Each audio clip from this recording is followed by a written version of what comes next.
Hello guys, good morning po sa ating lahat.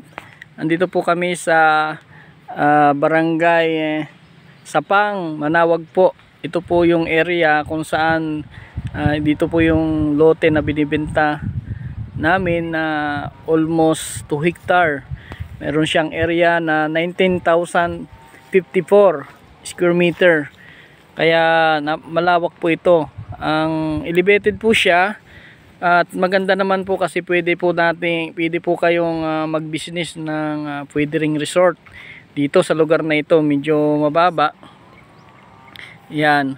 Pero pataas po ito.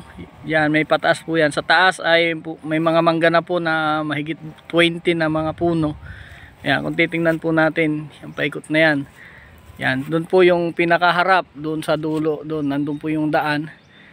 At itong pababa yan sa may mga bakod na yan, mula dyan hanggang doon sa may kawayanan, yan po ang kabuuan ng area. Malawak po ito. At maganda rin kasi malapit lang ito doon. Kung natatanaw nyo yung Lumina, yung po yung Lumina doon sa malayo na yon. So malapit lang po ito, kaya maganda itong pwede ring tourist spot o kung ano pong plano nyo na pwedeng may pagtaniman, pwede rin po. Yan. Doon din po sa baba, pwede naman pong magpatusok ng